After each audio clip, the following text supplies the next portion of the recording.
Okay, somebody should have called A-Ray to come and take this. What's up with it, y'all? It's your boy OT. And Miss Dorothy. And you are now tuned into Ain't nobody coming to see you, Otis. Like, subscribe, and follow wherever you get your podcast from. That's right, Otis. Whatever you say, Otis, your ain't stupid.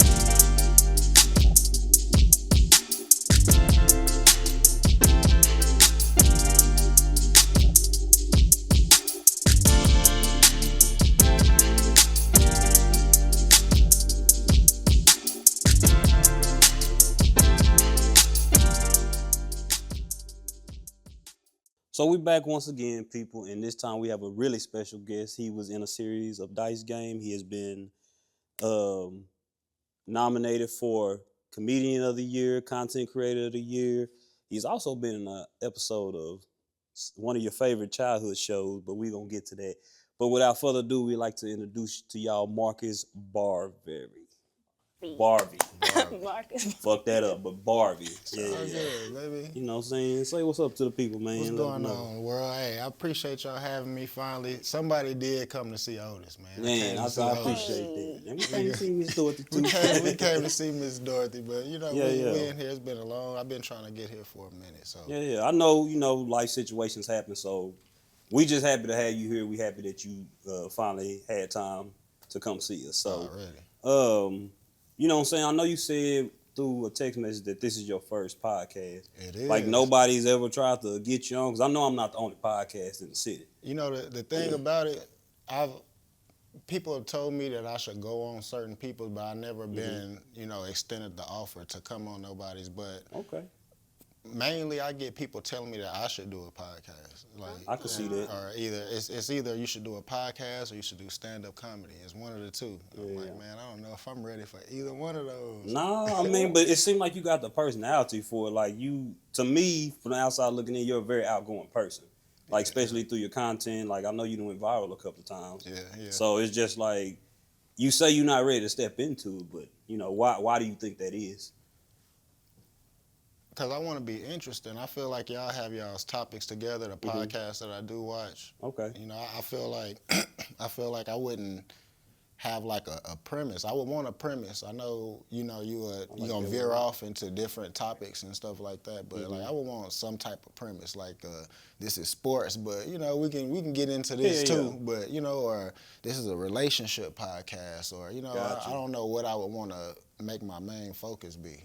Okay, and that's how we were when we very first started. Because I'm like, our very first season, I was by myself, and then we collabed together, and now here we are. But that first season by myself, talking to myself, that shit was hard. So I understand that. But once we hooked up, it was kind of hard because I knew her, but we didn't really know each other. We kind of knew each other through going out and stuff like that. Yeah. And now it's like she's like my sister. Like me and my girlfriend are cool with her, and so it's just like it become like a family. But starting out by yourself, it is hard. But I think you could be able to do it. It's cool though, being able to bounce ideas, like-minded people. So I can I can see what you mean, the difference between doing it by yourself and having a partner. Yeah. I was sitting here watching y'all go over questions. I was like, damn, they about to.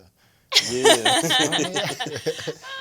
No, see now, like the more we've done it, we just try to be politically correct with people. We don't want to basically waste your time. We've been trying to get together, so it's like when you come, we want to make sure that like the world gonna see who you are, and also like we be on point with stuff. Because a lot of times, we keep stuff stored in our head instead of just writing it down on a little pen and pad. Let me look at this real quick. So that's all it's about. And then it's about like collabing and actually what you think. I don't think that's gonna work. This and that. It's That makes sense. Yeah. That's kind of cool, though, because most of the time we are on the same page, or we might be thinking the same thing, which kind of can hinder us in a way, too, because especially if we're just both agreeing, it's like, where's the conflict? Because everybody likes a little bit of conflict. Gotta have a little bit of conflict. You got to. You do. So it definitely I really feel like some people, I used to think that on some podcasts, people would sit down and be like, so which side you want to run with today? And I'll do my argument for this side, and you know. I have talked to her about that. I'm like, shoot, we just need to find something that we disagree on and debate about it. Yeah. People like that. People like debates because I ain't gonna do nothing but make them get in the comments and start putting putting 2 cents in. Yeah. Absolutely. Cool. Oh yeah, and if you like debates, there is an episode from one of our past seasons with one one of our friends. To my homeboy. Yeah. To my Trey. That you love, just out here and there. Oh yeah, that was a good debate. He's conflict. He ain't gonna back down. He that type of person. Like he could be wrong, but he gonna argue to the death of him. So He, instead of admitting he wrong, he gonna Yes. okay. Yes. I know people like that. I've done it. But no, I agree. I mean, I feel like you conquered so many things already. No matter what you do in this realm, it'll be great. Yeah, I feel like you're gonna find your right niche, whether it be podcasting, whether it be a comedian, creating content. Like you just gotta keep going. Keep pushing, man. Just keep pushing. And Comedy stick to something. podcast. A lot of people don't have that. That's true. Yeah. That's true. And see, okay, so like, where do you come up with your material? Like when you are being funny. So this is the thing. I don't really come up with material. Like, I'll just go through life, and if something is funny to me, because I don't laugh a lot. Like, I'm cool and stuff like that, but like, I'll give a little chuckle. But it's not much that makes me laugh. So if it's some shit that done made me laugh out loud, I'm gonna post it, because 9 times out of 10, somebody else, they gonna laugh at it if I laughed at it. So it's just regular life stuff. Like, for example, a homeless post that I made. Like, I wasn't trying to talk about homeless or nothing like that, but shit, I didn't want to make eye contact with the dude. I ain't have it that day. You know what I mean? I needed a little something. So it's, you know what I mean? Instead of just telling you no, I'm just keep my head like this. They just looking into your soul, waiting for you to say waiting something. on me to look. Nope. Eventually, you out your peripheral, you see him walk off to the next car, you get that little instant relief. Like, I dodged the bullet. On to the next. Light ain't turning great quick. I sat down one time ever and tried to write some content, and it was for my first stand-up. Okay. And I don't know how well it went. The show was outside. Shout out to Sean Griffin. He put me on that. It was outside at, I think it was called Rocky's Roadhouse out in Lacey Lakeview. Yeah. So it was a nice venue and stuff like that. But for comedy, I feel like, especially for me and my confidence, I would have preferred it being inside so I can hear some echoes, or if it's echo, or if it's dead, or are they laughing. Yeah. But because it was in an actual backyard setting with a stage, everybody was spaced out in their own area. So I couldn't tell if I was like, damn, I'm up here bombing, are they laughing? And it wasn't until I got off stage where people were like, yeah, bro, that was pretty good. Yeah, they was laughing. I couldn't tell, but that was the first time I ever sat down to write content, because I didn't want to get up there freestyling, and I think it was like a 10, 12-minute set. Yeah. But I didn't want to, that's a long time. That is a long time. Not have nothing to talk about, and for your first time, so I was like, man, I don't know what kind of topics I want to touch. Like, if I'm gonna do this, like, what lane do I want to be in? Like, I don't want to talk about politics and religion and all that. I know it's kind of eventually gonna get to that point that you're gonna run out of shit, or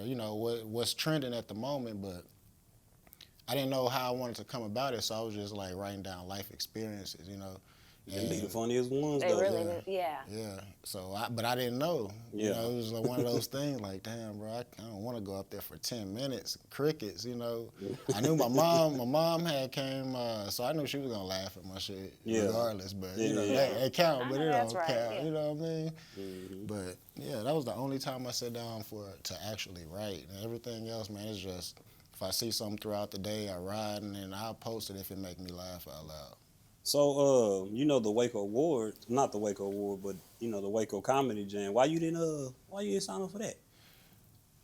Man, I actually did. This is the thing. When they had it, so I don't know if y'all know about it. So I had a tragedy in my family with my brother, and he got killed right in front of me, man. So I think I did see that. Yeah. So that's actually what made me start doing comedy and stuff. Like, I wasn't even trying to be funny. It was a distraction, to get through the grieving process. But with my mom, man, her birthday is in July. So I took her one spot. I think we did like one vacation after the situation happened. but we hadn't really went nowhere for her birthday since everything happened. So I had already planned a surprise trip for her to go to Florida, and her birthday was on the 27th, and it was literally the exact same weekend. I was talking to Austin about it, though. Okay. And I was going to use that set Yeah. to kind of revise it a little bit. I knew I was going to eat because it's I was coming like, back, I got so some, make sure I want to see you in that. this year, man, it's up. I'm going to do it. I'm definitely going to do it. I mean, shoot, like I said, life be lifing, man. So, sorry to hear that, but appreciate it. glad that everything is, on the up and up now. Yeah, but I was really trying to think of a way. I was like, damn, man, maybe we could push it till next weekend or something. But they was not trying to rebook. I ain't even have it to buy again. Hey, everything happens for a reason. So I'm gonna get to it, man. Y'all gonna see a lot of more comedy this year. I've been putting stuff in the vault, man. I'm just gonna come out rapid fire, back to back to back. That's the plan. And I heard you used to rap back in the day. I did, man. You said that's how it kind of started, That's right? where it started. Where it started. So, you know what? I'll never forget. I'm kind of veer off a little bit. I was in Florida one time, and I was living out there for about 3 years, a little less than 3 years. And I got this car. It was raggedy. They sold me a lemon. It looked real nice. It was raggedy though. Having car troubles, and I went to this little Jamaican food spot. And when I was coming back, walking back to my car in the parking lot, I mean, it's an Indian dude. I thought he was about to ask me for some money or something. He walked up to me, you know how they do. Yeah. Damn, let me get ready to tell him how I ain't got it. And he told me a story, like he basically like just told me a shit that no stranger should know. Like he was telling me like, damn, you got 2 brothers, you got 2 sisters, like one of them type things. He asked me my favorite color. It's crazy. He had to pick like you remember in school we used to make those things that fold and you can do that? It was like one of those. And he asked me what my favorite color was. I tried to throw the dude off, and he was like, what's your favorite color? And I said, pink, just to throw him off, pink. And he was like, your favorite color is black. And he was like, no matter what, your destiny will never change. Because basically this conversation was telling me that this is not where you're going to end up. He was like, you're not going to be here. He told me that I was having car trouble, bro. Like, ain't no way he knew this. Yeah, because I hadn't cranked the car. I was walking back to my car. So I could see if I tried to crank it and it wasn't working. Like, you're having car trouble. You're going to be doing this. You're doing all of this and all that, and nothing is going to work. You're not where you're supposed to be. So I was like, damn. And he told me about the whole black, my favorite color and stuff. And he said, I just want to tell you that no matter how much you change, no matter where you go, your destiny don't change. And that kind of stuck with me. Because, like you mentioned with the whole episode, that I played on when I was a kid, I had agents. I was young as hell, so I don't remember. These are stories that my mom and my grandma told me, But they was telling me when we was living in California at the time, my great-grandpa passed, which caused my grandma to move back to the Waco area in McGregor, actually. So how they was raised, my mom and her siblings, they some mama's babies, so they eventually one by one followed. So that's how I ended up growing up in the country in McGregor. Oh, so you lived in California for a minute? Yeah, I was born out there. I moved here when I was 7. Okay. From L.A. to McGregor, bro. That's a switch up. That's a big switch. Oh, wow. It's a switch, yeah. But, the craziest part about it, man, that was like probably one of the best things that happened to me because during that time, like the whole Bloods and Crips, that shit was real bad in LA. So I don't remember I ain't had no friends out there like that. I went to elementary school and senior at school, but like I don't remember playing outside like that and riding bikes and shit. It was too dangerous, you know what I mean? Yeah.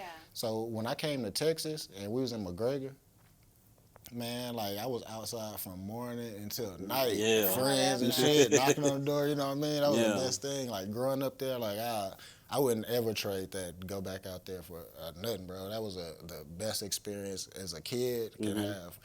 But with that being said, that dude that mentioned about the destiny, it stuck with me because when we moved here, my mom and them was telling me that it was still agents calling and wanting me to come to auditions and stuff like that. So it always make me wonder, like, damn, I wonder what would have ever happened if I would have Like, Yeah. would I have been one of them Nickelodeon kids and Yeah, shit? yeah, Or yeah. would I be on the, you know what I mean?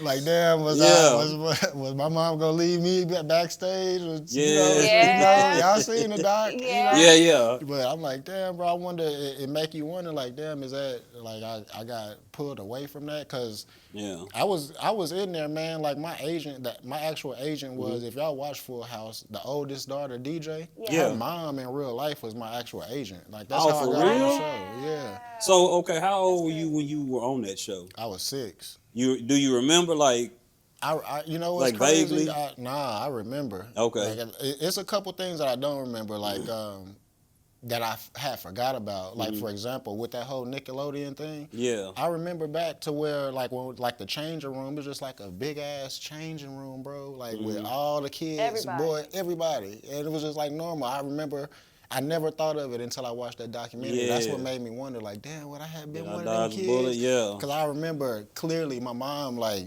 changing my clothes, but she was like, if You know how them everybody black was parents behind do, her, she yeah. was like trying to block me and shit, you know what I mean? But I'm like, damn, it was just like a normal, like, how we do in the locker room, Yeah, bro, yeah, after yeah. football practice or something, but little girls and all that shit, Yeah. you know what I mean? But, so that happened, and it made me wonder, like, with the whole thing, with the entertainment, I'm like, damn, was he talking about, like, entertainment or some shit like that? You probably can't never get away from him, bro. Fast forward to high school, I had a partner that was like in, you know, everybody did their little freestyle, like coming back from the games on the bus and shit. Yeah. Like, I always felt like I was straight. Like, I already knew, like, I'm about to eat when I go on. You dealing with I'm coming down. Yeah, with the coming down, it's your boy with the hands, you know what I mean? All The bumper kit. Yeah, bumper kits, all that I didn't have. You know?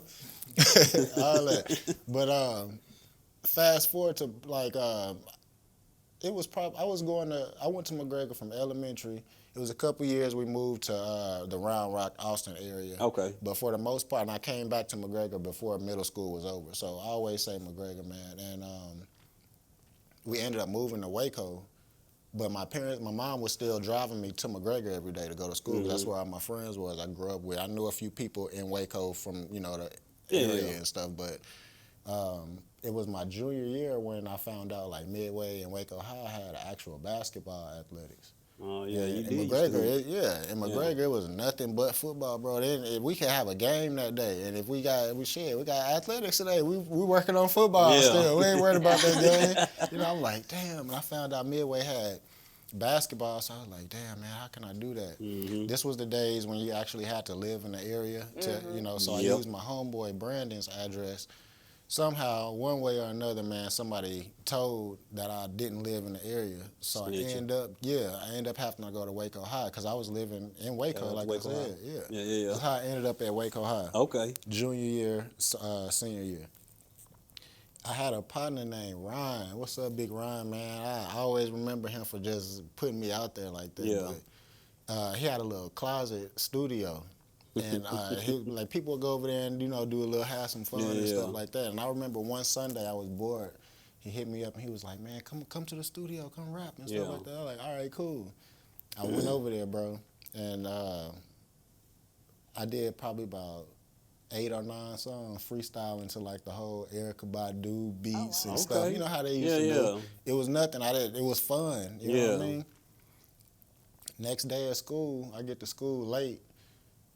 Waco High, you can skip and shit. Man, it was crazy when I got to Waco, bro. Just skip in front of the school. Like, nobody say nothing. I'm just sitting right on the stairs. You know what I mean? Not now, right. I get to school probably like around lunchtime this day. I don't even know why I was that late, but I got to school around lunchtime, and when I pulled up, it was like somebody that I forgot who it was. It might have been Big A or something. I forgot who it was, but he was one of the few people that actually had a car and had some bang in it. And I pulled up, and it was like, damn, that sounds like my shit. Yeah, so it turns out that boy Ryan had printed out like 5 or 6 of them or whatever copies, and he gave them to people. And people started asking me, like, bro, let me get one. So I'm like, oh, shit. And I mean, like I said, I'm a junior. I ain't working or none of that. So I'm like, damn, bro, they're talking about $5 a piece. Slang these CDs, bro, Man, I went and bought a 25 pack of the little colorful CDs. The colorful CDs with the colorful packs. Printed out some, wrote my name in marker, sold them out at school the next day on a Tuesday. So I went and printed out some more, and every day it was probably like Friday was the only day that I didn't sell out of them. But that was because shit, everybody that I talked to I already had one. You know what I mean? But from that point on, bro, I was like, shit, I rap now. I'm rapping. Okay. That's how it started by accident.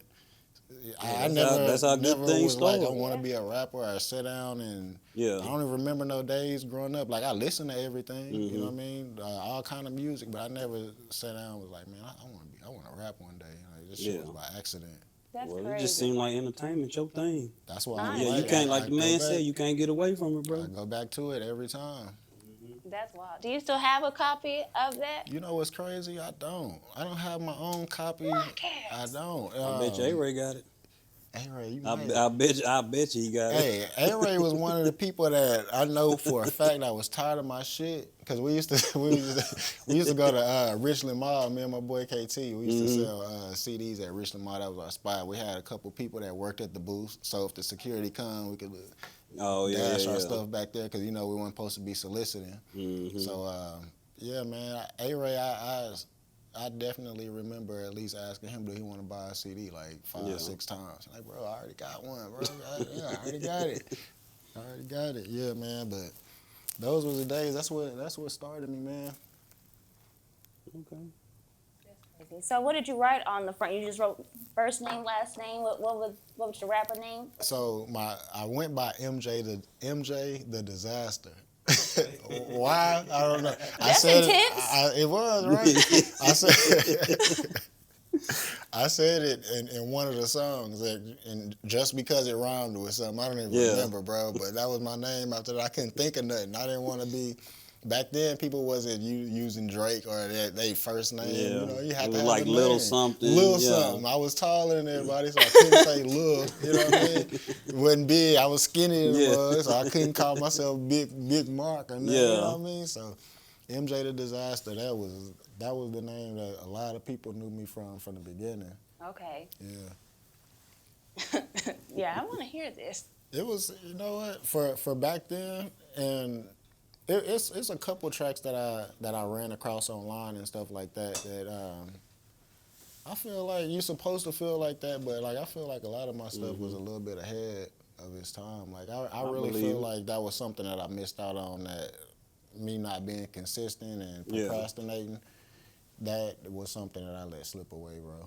Like I had a record. So I don't know her real name in real life, but you know, on the Tyler Perry movie, Why Did I Get Married? The loud ass one, Tasha, I think. Yeah. So Tyra Banks' best friend. Yeah. That's who she is. Yeah. So I don't know her. I forgot her name though. I didn't know she had a twin. So one yeah. of them act, or they both act, or I They know both one act. of them right though. They both act. The more silent one, not the loud one. She's the writer, I believe. So I think it's the silent one. And then y'all remember the singer? I think he turned gospel. Dave Hollister back in the day. All right, so I was in LA. This was like 06, and that's when I was really taking rap serious. And I was in LA. Me and my grandma went out there just for a little vacation, and we ended up working at a little company, a little C's candy company out there at the actual factory. And I was like, man, I don't know, LA not that bad. I was grown in and stuff like that. So we ended up staying out there for probably about 7 months in 06 working factory jobs. But I still was trying to move my music. Like I was still passionate about that. So that was my point in going. So I was out there selling CDs at Fox Hills Mall one day. And I passed this black dude. He had on a suit. They was 2 older gentlemen. One was a little bit older. He wasn't dressed in a suit. One had on a suit. And I'm selling my CDs like I do, just like the Richland Mall. And he walked up to me and he was like, "Hey man, I see you been selling your CDs and stuff like that. You haven't approached me one time." And I was like, I mean, I'm gonna be honest with you. You don't look like the type. Yeah. I wanted. It probably was a Sunday too. Like, bro, you just came from church or some shit. You know. But I was told him straight up, you just don't look like you listen to rap. You know, I'm from Texas and stuff like that. We talk about different shit. You know. And he was like, man, the dude that was with him, actually, he was like, man, this is the dude that you need to be talking to. You need to be giving him the CD. You know, like, what's your name? You know, he told me his name was Keith Douglas. And he was like, I'm Dave Hollister's manager. I'm like, oh, shit, this is the dude I need to. And I gave him a CD, and on the CD, it was still some bootleg shit. I still, up to this point, I hadn't got my own CDs printed out or nothing. I'm still writing in marker or, stuff like that. Or, remember they came out with the little slip you could slide in there, a little paper slip, just to have some type of artwork. Wrote my number on there and stuff like that. All my CDs have my number on it, just in case. Like, even if you throw my shit down and somebody pick it up, you're going to be able to get in touch with your boy. Gotcha. So I gave him a CD and whatever. He called me 2 days later, and he was like, hey, we listen to your music. I'm with Universal Records, man. We want to give you a record deal. I'm like, what the fuck? For real? He was like, no, man, for real, this is not no joke. He was like, we want to come pick you up. I got these 5 beats that I want to sing you. I want to know if you can write songs to these 5 beats, and then we'll go and record them tomorrow. This is your opportunity, man. I need you to give me all you got. He emailed me these 5 beats. They was corny as shit, bro. They was corny as shit. I'm so used to, during that time, like Mike Jones and them was popping, Sitting Sideways and stuff like that. Them beats was hard. Yeah. So I was like, man, what the fuck? So I wrote some songs to him that I thought came out okay. Sent them back to him. He sent 5 more beats. These was a little bit better. And he was like, we're going to come pick you up and stuff like that. And like I said, I was out there with my grandma, and she was like my grandma and stuff like that. So she was like, man, I don't know if I want you just going out here way out with this random dude and stuff like that. So my grandma rode with me, bro. Like, they came and picked me up, big-ass SUV, Escalade and shit. Me and my granny riding in the back to the studio, bro. That's what's up. To the studio. Like, what she was going to do, you know what I'm saying? What she was going to do if something went down, I don't know. But she was with your boy, man.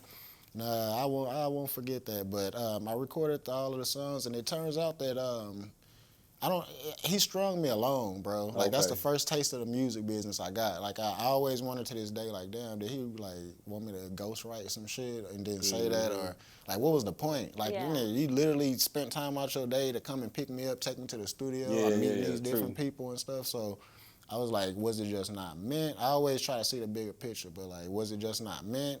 Or was he full of shit or what? But I Googled him some years later just to see. I was like, man, I'm going to see if Keith Douglas real. People be like, Google me during that era. So I'm like, let me Google him and see. And shit, he was really Dave Hollister's manager, and he was married to one of those twin sisters, bro. And they were like, he was in there. But legit, it was a point where he had hit my grandma up a couple when we moved back out here to Texas. He was keeping up with my grandma. Like, I was like, fuck him. Like, I got to that point, I'm not going to lie. Yeah. Stop hitting him up. I was like, man, I feel like if he rock with me, then shit, I can get somebody else to rock with me. I'm just about to, put the gas down now and get it.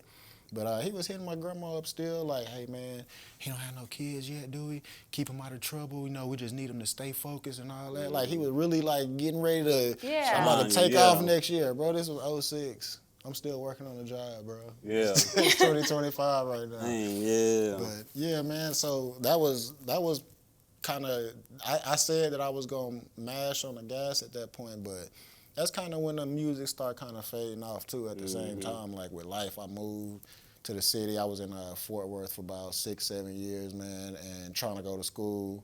Life started hitting in bills and stuff. Like, I had an apartment in Waco, but like it was like 5-something, 6-something. Like now, to me, and then this was like in 08, you know what I mean? Okay. So like 900 to me was like, shit, bro, I need a job. You know what I'm saying? Like, damn, this ain't Waco. I'm gonna have to go back to Waco. Everybody thinking I'm up here rapping, I can't do that. So I struggled it out, bro. Instead of fucking swallowing my pride and stacking up and just coming back home. But, that's another topic, but when life hit me, I stopped being as inspired as I was. I ain't gonna lie. Like, I was talking to the Hopwoods one day when we was filming Dice Game after, and like, they felt me. They were like, bro, that's an excuse though. Like, you really sat there and you like blew that shit over excuse. I was like, but that was a good ass excuse. Like, I wasn't trying to be you know what I mean? Like, you hear the stories. I was like, shit, I might have just didn't want it bad enough then, because like, I'm not. Like, if I can help it, I'm not doing that shit. Like, I'm not living out my car for that shit if I don't have to, you know what I mean? Like, but you hear stories and they inspire, and Tyler Perry and them homeless and all that. So I'm like, damn, bro, maybe I haven't had it hard enough. That's why I feel like I done had it hard, but like Yeah. maybe if I would have had it a little bit harder, I would be there, bro. Oh my God. Yeah, no, I mean, I definitely understand where you're coming from. So, speaking of Dice Game, like, how did you come about that role as Chuck? Because, you know, I've been watching it, and Chuck is a pretty cool character. Chuck is interesting, man, and you know what? A lot of people think that I'm Chuck, bro. Like I don't got In real life. like zero hoes, bro. I don't got ain't hooping every day. I ain't hooped in years. I need to, but That means you're Man. playing your role right. I'm playing my role right. They make it believable. There you go. Yeah, that's what's up. It seems like you always got to get your boy out of some trouble, man. You know what? I'm glad you said that, because I'm the one who always get in. I'm the one who get all the flack. Like I'm at HEB, man. Chuck, man, leave the boy Will alone. I'm like, damn, bro. I'm trying to get Will out of shit. I feel like you always giving him some good advice. He just ain't trying to hear it. Yeah, because he want to be the one. He want to be the one that got all the best advice and all that. You see how he was sitting? You seen how he was sitting in the car on that episode like he was a don? I'm out there doing all the henchman work. He was sitting there like this. Yeah. Boy, yeah, he be doing Chuck wrong, man. Yeah, you and Rashawn had me dying. Man, Rashawn, man, when Ryan added Rashawn, bro, that was I like the dynamic that we got between them, and it was a lot of stuff is accidental, like with the phone shit. I don't even think that's written in the script that he on the phone every single scene. You know what I mean? I think that's something that he just added. He was like, bro, I was on my phone the whole last time, because if you look when we was getting robbed. He kind of was on his phone a little bit, like he, kind of ducked off, like, hey, I ain't got nothing on me. He tucked his chain in, and he was back on his phone. Yeah. I'm like, man, right, do not get off his phone. Okay, somebody gonna have to jack the phone from him. Yeah. So I like that dynamic, man. But how I came about it, so I actually did the short film with Amber. And it was called Shoot Your Shot with Amber, K. Nicole. She was in it with him. It was a real short film, just a little something. I think she wanted to practice on. I wish she would have made it longer, because I know she had some dope ideas for it. I want to say she might have a spinoff that she's working on for the K. Nicole character. Okay. I'm not sure. I'm not quite sure. I know she mentioned it, but I don't know if that's gonna be in the works or not. But when I played in that, they just basically told me like, hey man, I got this script that I already got done, like season 1 and 2. You know, I want you to be in it. I don't know if it was the Chuck character or not, but I just know he wanted me to be down. I was like, man, hell yeah, we doing something for the city, man, my movie. Hell yeah, you didn't gotta ask. And shit, it turned out to be Chuck, man, and it was a pretty good role. It was, a lot of people thought that it was Chuck's show. I'm like, bro, you clearly centered around Will and his It is, girl. but it's like when you come into the camera frame, it's like you kind of captivate the whole scene, no matter like who's in the scene. It's your like moment. you make. I got you. Not saying like without you, Dice Game wouldn't roll, but you definitely bring that to it. Like your character, I don't know, bro. It's just something about your character. Man, I'm glad that they got me on there, because with me working on future projects like short films and stuff like that, like, man, I get so many pointers from them. Yeah. Even A-Ray, man, when he come on set, like it's stuff that he know or that he'll do that Amber not doing. You know what I mean? So it's like I'm getting a on hands learning right there. You know what I mean? Real I talk. know got some people right there I know I can hit up like, hey, bro, this, I do this, editing this and stuff like that. What you use, like, it's a real good experience, man. Like as far as on the back side of it, with the acting, man, it's fun. Come natural. It's fun. Yeah. It's fun. I love acting, man. You get to, shit, man, bring those words to life. You know what I mean? You get to bring that character to life too. Yeah. Okay. No, that's what's up though. So speaking of that, with your acting role in Dice Game, so I rewinded that scene. I don't even know how many times when you went to go get the money back and everything. Did it take a lot of takes for you to beat that man up, quote unquote? I would have been cracking up. That was one of my favorite episodes, right? Yeah. But Is it this is 'cause the of that? thing. I'm so critical of my own acting and stuff like that. Like I was looking at it and I was like, damn, bro, I wish I would have been in the editing room with that. because I wanted it to look a little more realistic. Mm-hmm. You know, I definitely wanted to look more realistic, but I also know the comedic undertones that Ryan tried to have with it and stuff like that. So I get that too.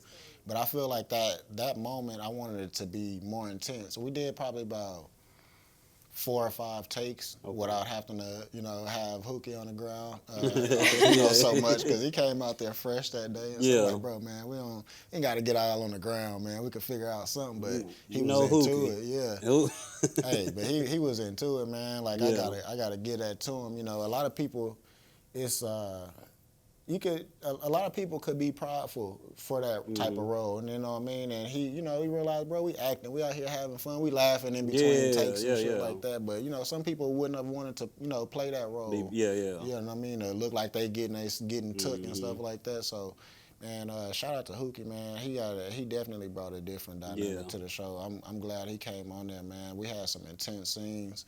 And in between, bouncing ideas off each other and stuff like that. Because like I said, Ryan, man, he be having some dope scripts. Yeah. But what I love about working with him is, man, he don't, you add something or take something out, he ain't never doing no tripping, man. We just gonna make it work, you know what I mean? Some people, man, they just say it like this or say it like that. Like, he wants you to be as natural as it make you feel, you know what I mean? So that's what I like about it. That's the same thing he did with us when he's like, these are your lines, but you don't have to say it word for word. And so we had to get to a point, we read it, and then every time we shot it, we never said it the same.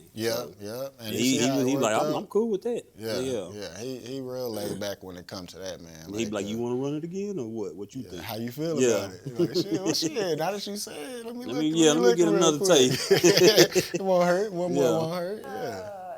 Because we're our biggest critics. It is. So we're always so hard on ourselves. So, like, even like with stuff with A-rated, I don't want to see it. I don't want to hear it. I want to just do it because I trust him. I know he got it. That's how I am with this, though. Like, we 2 seasons in now, and I have never read nobody else's lines. Like, I didn't even know y'all was in it until I seen it. I'm like, oh, shit. I think we going to be in it again. Spoiler alert a little bit, but towards the end of it. But yeah, I enjoy acting. Like, anytime, like you said, somebody from the city want to put something on and they actually doing something positive, I'm all for it, for sure. Especially if it's just like I look at it like Friday.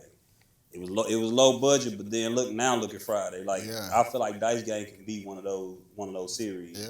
People was mad at that about the money, man. You think Ice Cube would have paid y'all crumbs if he knew if that was gonna take off? What? You know what I mean? Yeah. He had no idea about Friday. Exactly. Yeah, man. I was surprised to see y'all on there, and because I want to watch it and be surprised. Is like I want to watch it from a spectator. You know what I mean? So I know what I'm gonna say, but like even when I record, like I don't know what the hell episode it is, bro. I'm just know I'm recording. I'm like, oh, this was this episode. Okay, that's what's up. You know, surprise. I'm getting mad when it go off.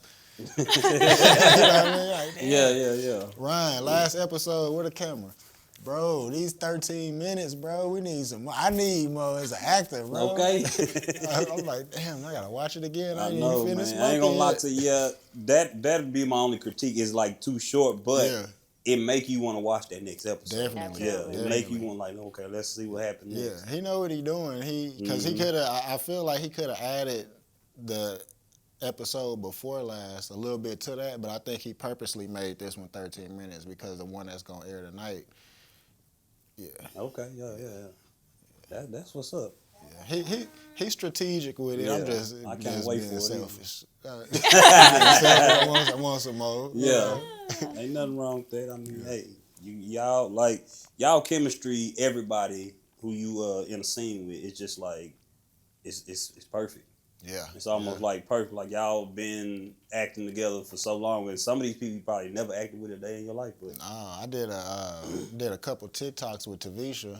I need to do something. I need to do something with her in April. Like I was on the set one time with Tavisha. I was on the set accidentally one time with April because I came to film and she came down randomly to do some fillers or something like that, and I saw her. But I'm never even on a set with none of them, man. I want to come in, work with them and just, see how they doing and give some tips and stuff like that. But like I never know when we're filming because it's everybody got life going on and their schedules and stuff, so they got to get it in when they can, know what I mean? So Okay. all I know is he'll be like, hey, this is the last episode, we got to film. I'm like, damn, bro, we done? I know. So you said you're about to start writing like short films and stuff like that? Yeah, I got, so I have it's going to be my first time doing it, right? So that's the procrastination, a little bit of nervousness in me because I feel like my excuse, I always got an excuse for something, bro. I don't know if it's some Libra shit or what, but I always got an excuse to procrastinate about something. And in this case, I never wrote a script.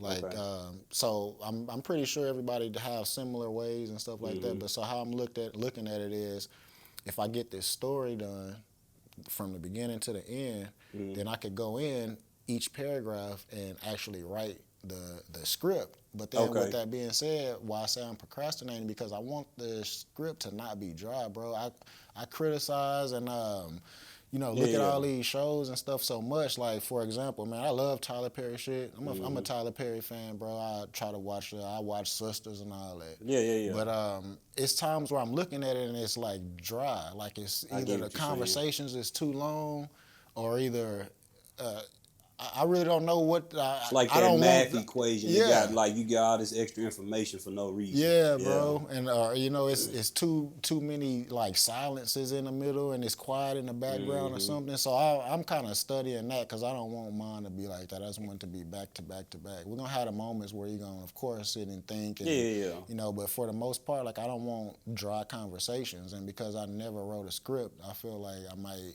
have some dry conversations. So say write it up. I mean, you got A-Ray, you got the Hot Woods. Like, what you think about this, bro? I mean, I don't think they ever gonna hold you up. They're gonna tell you the truth. Yeah. And like I said, you got a good sense of personality and all that, so I'm pretty sure your script is gonna be dope, regardless. That's what I'm aiming for. So right now, I got 2 concepts that I hadn't written anything down at all for. But I have one that I'm pretty much done with the story. I got to the very end of it and kind of got a little writer's block and stuff like that. But I got a couple concepts of which way I can go with it. If I go one way with it, then it's going to have a part 2. So I'm looking at that, and I'm like, damn, I don't know, that might be an easy way for me to crank out something else quick, you know what I mean? So I might do it that way, but that one is pretty much done. I literally just need to do the script and get with A-Ray and them and see what we need to do on some production. You need some actors. I know that. We here. I literally have 0, bro. Like, I haven't done it at all. You got 2. You got 2. Man, hey, we're going to talk. For real. We're going to literally talk, man. I got some, when I was telling you off camera about the homeless person. Oh, yeah. I think that'll be something good, and it's different. A lot of people will probably be expecting comedy, but it's not comedy. It's going to have some funny lines in it, of course, but for the most part, it's not really a comedy, you know. Okay. So I think y'all will both be interested in it. So is that somewhere you think you would go with it, like as far as you wouldn't, because I mean, you are a comedian, you are so many things, but would you want to like write more serious skits and stuff like that, or plays? Or would you kind of go in between? I think it would be in between. I think I would have a nice balance because I don't want to get caught up in one type. I feel like once you play a role, they try to stick you with those roles for the most part. Yeah, you know what I mean? Carlton and stuff like that. And I don't want to do that. Or like even with Kevin Hart, man, that's a good ass actor, right? Yes. But nobody take that shit serious, bro. You like, right. You know what I mean? Every time I look at him, I be like, it's just still something funny about it. It's something funny about him. Like, I'm sitting here watching it, he having a fight scene, and I'm looking at how little he is fighting and shit. And it's funny as fun. But he's serious. Like, he choked up, I forgot which one it was. He ended up strangling the dude, and I was laughing at how his leg was shaking. I was like, bro, why do you gotta be funny? Is it Ride Along? Not Ride Along. It was the movie, it was a series with Wesley Snipes. Oh, I know you're talking about. You remember that? And it was his brother or something. He ended up strangling somebody in a hotel, but it was just like how he was kicking his legs and shit. I'm like, bro, is this supposed to be funny? You can't. Or Robert Downey Jr., for example. Like, man, so many people think he just a serious, but like, this dude funny as shit. Yeah. I'm watching Due Date the other day, and I'm like, he so nonchalant with it and stuff like that. So a lot of people are not gonna take that this is actually comedy movie. You know what I mean? Okay. So I don't. That's why I said I want to give it a little balance. I'm gonna do this movie, the serious movie, but then the next one, I feel like I gotta bounce back with a comedy that's a comedy, like have motherfuckers laughing. Like what people been telling me, they keep on telling me do stand up. You need to do this comedy, do this comedy. So I feel like when I finally hit the world with that, like I want it to be what people been waiting on. Yeah. You know? Yeah. Whichever route you go, I mean, just like the Indian man told you, your destiny's gonna be what it is. I just gotta pick something and stick with Just it. do it. Just do it. You're right. That is the Libra. Yeah. Y'all indecisive. You know, Just I do gotta it. pick something and stick with it. It only takes just one go. Like we were talking with E.J. Williams earlier today. Yeah. And he was talking, man, he came through preaching. You should have been here. EJ, man, I rock with EJ, man. Yeah. He gave me a fade a couple times and got to preaching to me, man. Yeah. Hey, and that's kind of where he said he want to go with it too. Yeah. I said I can see that for you. Really? Yeah. He said it don't have to necessarily be a church, but hey, if he in that barber chair and you speaking some good word to you, never know if you needed that or not. So And it's gonna be put on him if Yeah. you know what I mean. Like we go through life and think we just saying stuff, or we meet people by accident and all that shit, but nothing is by and accident. that's what he said too. You don't meet nothing happens by accident. Nothing. Yeah. Nothing. Yeah, man. I was at the gym, man. I tried to get back in the gym a few weeks ago, and I ran into an old classmate, and it was like, man, I was having a rough morning. I'm not gonna lie, that it was rough enough for me to get up and go to the gym at like 5 a.m. Oh, yeah. Type shit. So I'm like, Yeah. you know what I mean? I don't do that. I don't do that often. And I didn't even end up working out. I ended up standing in the middle of the gym talking to a classmate about life and God and spirituality and stuff. And the crazy part about it is, for it to be that early in the morning, the gym was packed. Yeah. Like nobody disturbed us. Like we was in front of some important machines and shit. Nobody was tripping. Oh, my bad, bro. Get by you. And it's like, and that was it. We went in there and we talked, and I ended up leaving. Like, oh shit, bro, let me get to work. Shit, that was We your went in there and workout, got a though. word, Yeah. bro. You know what I mean? Unexpected. So, man, I try to look at the signs, bro. Yeah. Look at the signs. So where would you like to be in 5 years? What you gonna ask me, Yeah, bro? I had to. I asked EJ the same thing. When I'm I just, was since I was a kid, I never knew. Like I ain't never liked those questions. Okay. What you want to be when you grow up? I don't know, man. I don't know, man. 5 years. It ain't gotta be 5 years. Let's just say, a couple of years. Couple years from now, yeah, man. Honestly, I'm 38, so to not have a plan, that's crazy. But I just know, life is not guaranteed. So I do, plan for the future and stuff like that. But like, man, I really don't know, bro. I'm one of those people that don't mind being where God lead me, because like last year, 2024 showed me that my plans ain't shit. Yeah. Like, it's so much shit that I planned last year and not one went through. And I was set down last year, like the entire year, bro. Like you wouldn't even believe, the entire year. So I can sit here and tell y'all that I want to have some shit out. Like I could be selling myself short, but like I would be happy with having something on Netflix. You know what I mean? I'm not tripping off Tubi, but I want that right now. I feel like that's where I'm about to start. You know what I mean, with these 2 short films. But I feel like if I get in front of enough people's face, that you know what I mean, like.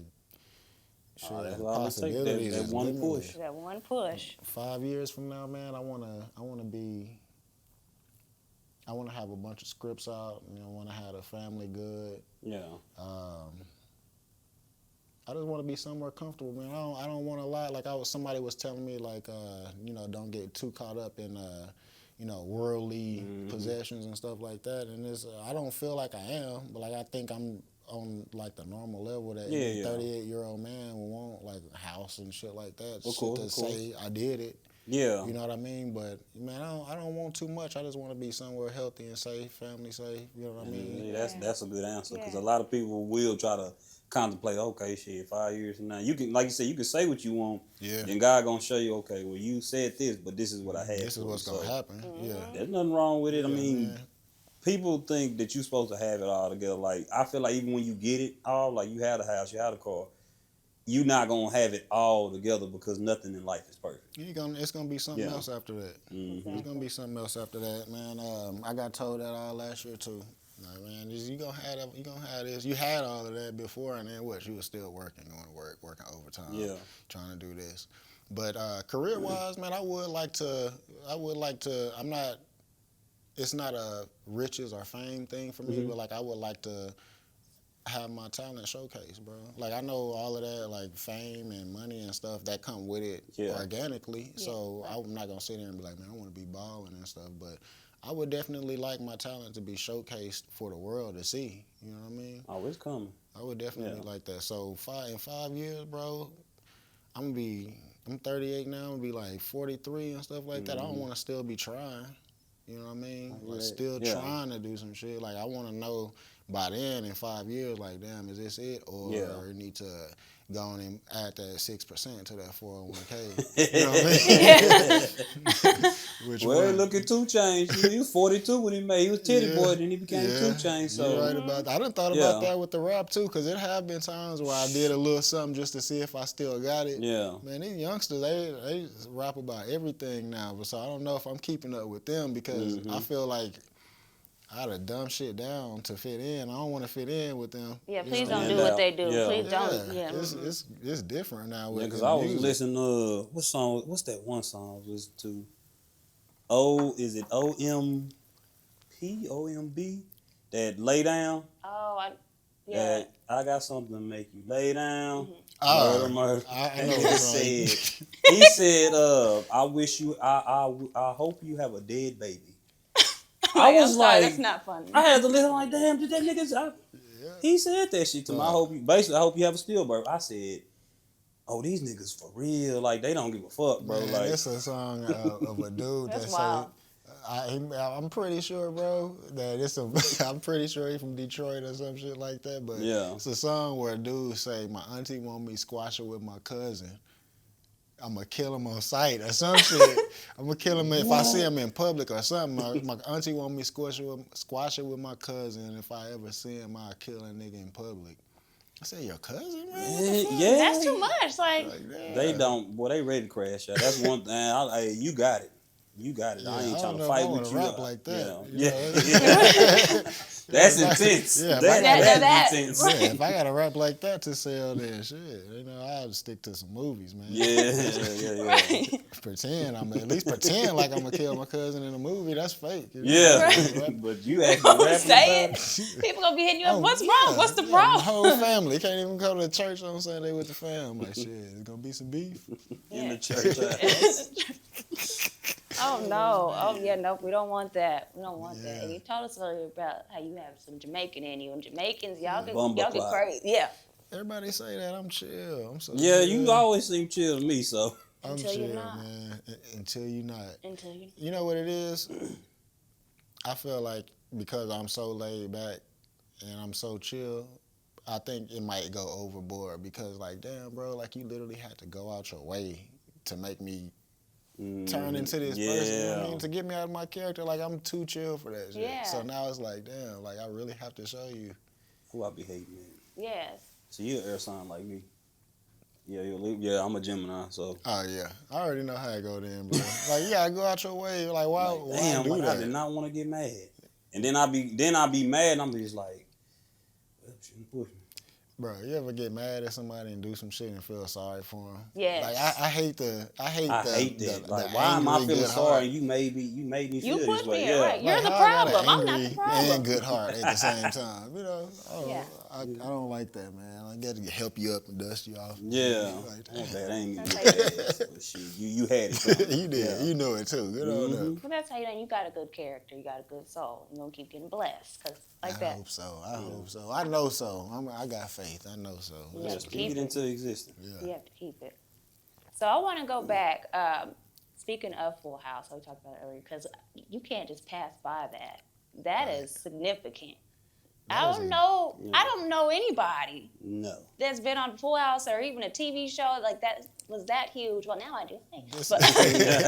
But with that, one, I guess my biggest question here I want to know like what the differences are with being in that film industry out there versus like Waco, and are there any similarities? Other than like the public changing room, that's wild. Yeah, that was definitely wild. Like I said, it made me wonder would I have been one of those Nickelodeon kids and shit that they showed on that documentary. cause it was just a big locker room. Like, the parents was in there. You know, like I know on those docs they were saying like their parents wasn't around. My mom was right there, like blocking me. You know, Shout out to mom. Yeah, you know, but I remember seeing other parents and stuff in there, but it just was wild to me when I think back on it. Like, damn, they just had it just in there, you know. But as far as it being different, cause I was young, I remember being on set as an extra. I was an extra. I didn't have no talking parts on there, and the difference is actually being part of it. Like, I felt like I was there but not there, because like when they say extra, like you literally an extra, you know what I mean? I did get some pretty good close-up parts and stuff. I think it might have been because I was taller. Yeah. And my mom called herself dressing me in like some bright colors so I could be seen better. Yeah. I remember her specifically, bro. I'll never forget specifically. She was like, no matter where Uncle Jesse go, you stay up under Uncle Jesse because he gonna be on camera. So I mean, he gonna be on camera. So if y'all watch that episode, Mom's smart. Yeah. Shout out, I mean, But look, if y'all watch that episode, you gonna see like, damn, bro, like I'm on his ass. You know what I'm talking about? I was one of those kids. You didn't have to tell nothing twice. I was, I listened pretty good. So I was like, okay, stay up under Uncle Jesse. So I think that's how I end up getting a lot of more face shots than the other kids. Okay. You know, so it did look like I was on there, but I was really just an extra, and they end up. You on something that nobody else can say that though, really. But man, I should have. It make me wonder though, man. I wish I would have, got to do more with that and see how that turned out. But like I said, it must have just not been meant, during that time. But now you control it. Something could have happened. I mean, I don't think so, because your mom, she sounds very witty. She had a plan. She would have had a plan, all that, but still. Between her and your grandma, there ain't wasn't nothing gonna happen to you. Right. I believe it, but I mean, what if it would have been me? You know what I mean? Like, you see a lot of people, like all of them, Hollywood and, kids and stuff like that, all of them didn't have bad parents. You know what I mean? Some of them got to that point where, like, shit, bro, this is my money. I can see me doing that shit. Yeah. Bro, what you mean? You don't know. You know what I mean? I can see me doing that shit eventually. Because that's not what as a Drake kid. Was saying. Drake was saying, like, the daddy kept trying to save him, and then it's like his mama was more so like, man, don't listen, and it's just like, shit, his daddy was on that motherfucker crying, like, man, I tried to do everything I could, but once they got in his ear, like, man, hey, your daddy gonna hold you back. He gonna do X, Y, and Z. And you just a little kid and you up and coming. Like, I get what you're saying. Like, you never know how your mindset would have made. Like, this is my money because you are the one making the money. Yeah, and then it's different, I mean, you never know. The parents could change, you know what I mean? Like, when you come from struggling to now everybody got it, you know what I mean? You don't never know how our, relationships would have been, you know what I mean, stuff like that. So I'm glad I grew up struggling and stuff like that, with my mom, my grandma, uncles, aunties, and stuff like that, because it definitely wouldn't have been like that, coming up rich and stuff. I can see it being completely different, But man, money involved. I mean, when money involved, you never know how it'll make people act or you act for that. All in Hollywood probably been doing drugs and trying and shit. Everybody doing it. You know what I'm saying? Like it wouldn't have been out of the norm, is what I'm saying. I get it. So I don't know. I'm glad it turned out the way it did, especially when other shit take off that I'm more in control of. Yeah. Yeah, that's real. The motherfucker can act until he 100, I don't know about rapping and stuff, but, you can keep on acting until you forever and for real. They in gonna that cash movie you. checks, And the movie checks something different, boy. Yeah, it's something different. Got anything else? He's funny. Right? Oh, man. So I do have another question on that. Well, aside from that side of things. So with the film industry out here and working with all the people that you've worked with and stuff, what has been the most impactful with your growth?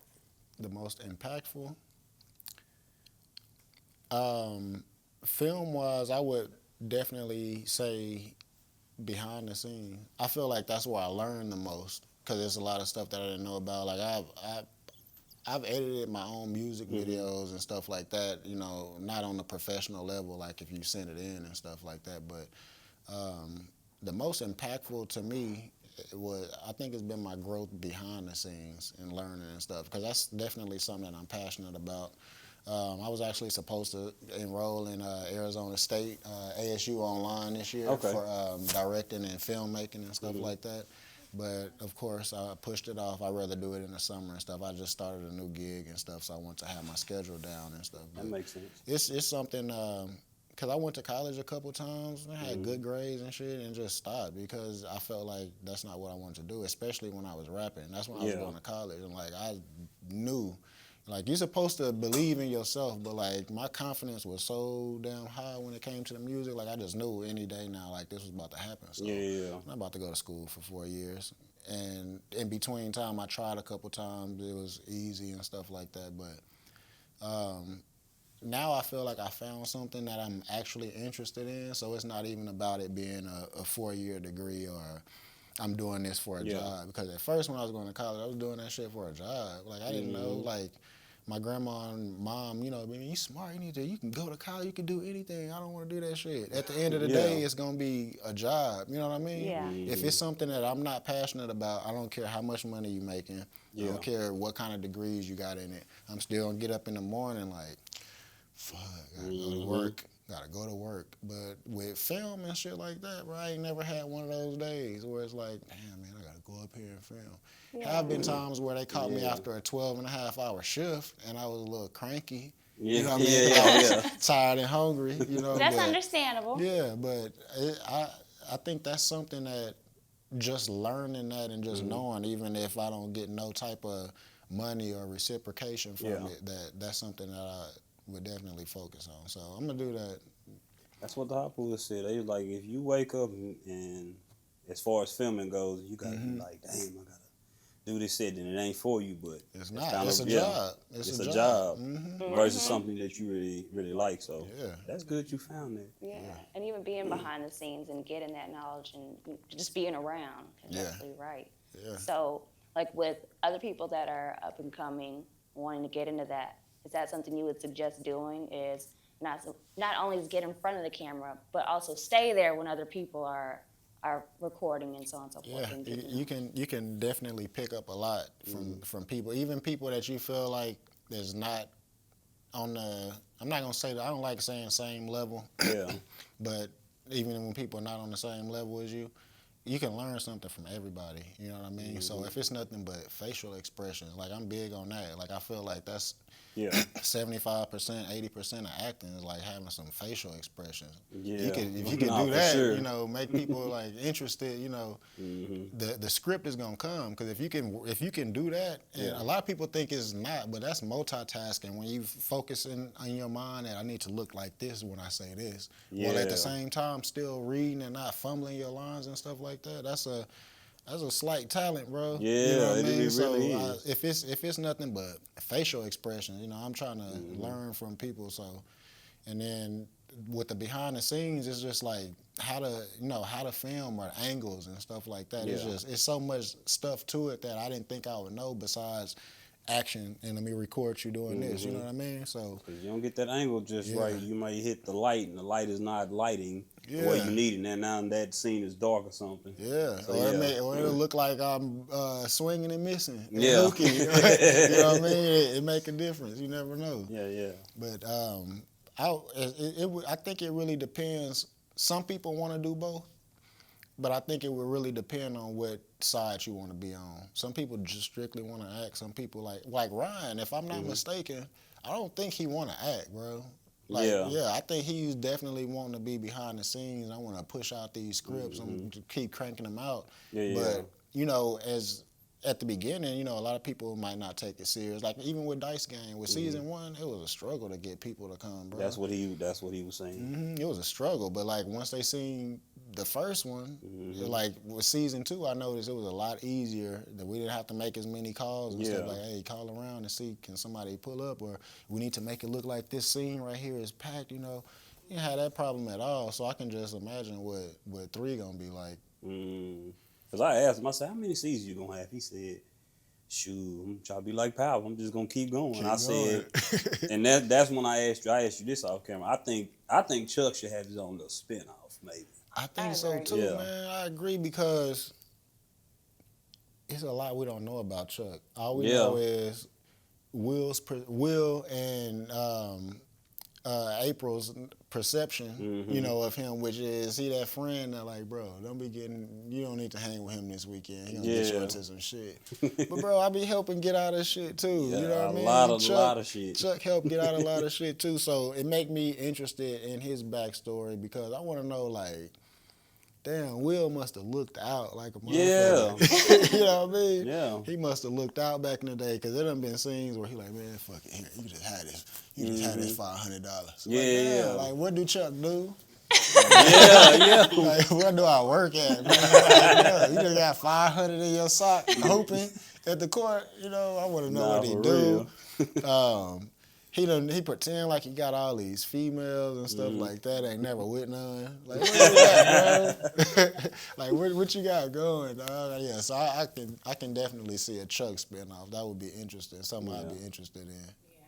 Yeah, I'd definitely be interested in that. Like you said, getting to know that person better because all we do know is, you know, who they have given you to be. But I feel like you have brought them to life more so than probably they even thought. Yeah. So. Man, I would definitely be interested in that. I'm gonna have to sit down with Ryan and see what we got.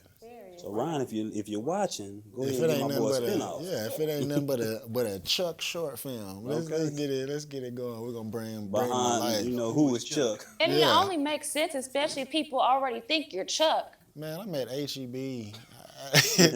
I go to HEB like especially on a Sunday. It's gonna be somebody and they're like, "Is that Chuck?" But they playing. They know my real name. Yeah. Is that Chuck? Is that Chuck? I'm like, damn, bro. I'm gonna have to start embracing Chuck a little bit more, man. Yeah. Yeah.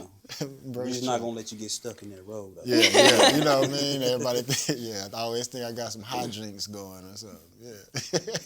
So I guess our last question would kind of be is, what advice would you give to an upcoming local filmmaker? Filmmaker, do it, man. Like, because I'm an aspiring filmmaker and I'm sitting on shit. Do it. Like, man, just put it out. Like, they can either fuck with it or they're not gonna fuck with it. But you know which way to go next, you know what I mean? Yeah. If that's something you're interested in, you're not gonna stop with that first one. So put it out. I need to I'm gonna take my own advice. Let's put it out this year, y'all. That's right. Like, man, we're gonna put it out.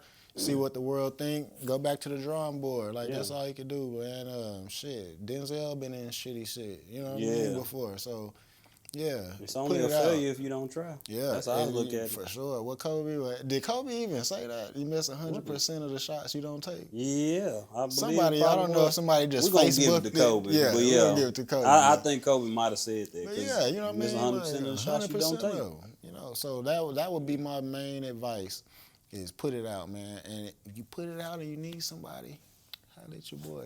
You know what I mean? Holla at Chuck. Yeah, holla at Chuck Dizzle. Well, man, Marcus, for real, appreciate you coming out. I'm glad we finally got together. Like, this won't be the last time, of Hell course. nah, man. I gotta come back, man. We're gonna get on some other topics. Yeah. I wanna sit down with y'all and talk about some stuff. I'm glad. I hope you felt at home. I hope you, everything was enjoyable. Yeah. So, like I said, we glad that we finally got together because, life was lifing. Yeah. Hey, So- I'm down to come back whenever, man. Y'all need to get a spot or something. Hey, come holler at us for a few minutes, bro, to get this last episode or something like you say. I'm with it. Got some topics, man. We could get on all kind of stuff. I'm with it, man. Just let me know ahead of time so I don't look a little. I got you. Yeah. Let me know ahead of time. We can figure it out. All right. Well, this has been Otis, Dorothy, and my boy, Mr. Marcus. Otis, Dorothy, I appreciate y'all having me. It's all love, man. Y'all need me to come back. Marcus Barvey, y'all follow me on all social media. We got a dice game out on YouTube, season 1. We about halfway through season 2, man. Y'all got time to binge watch it. Each episode is 18 minutes or less. Ain't gonna take up all your day, man. Get with the fam, watch Dice Game, be on the lookout for the short films coming this summer, starring, written by, directed by me. I have my partners with me too, you know what I mean? But we gonna get some shit out this summer, man. And y'all put that shit out too. If you aspiring and you wanna do it, you put it out too. Nah, for real. Snap some focus. Thank y'all for tuning in to Ain't nobody coming to see you, Otis. Make sure you Like subscribe and follow wherever you get your podcast from. That's right, Otis. Whatever you say, Otis. It's been real. It's your boy OT. and Miss Dorothy. And we'll see you on the next episode of Ain't nobody coming to see you, Otis. Y'all ain't stupid.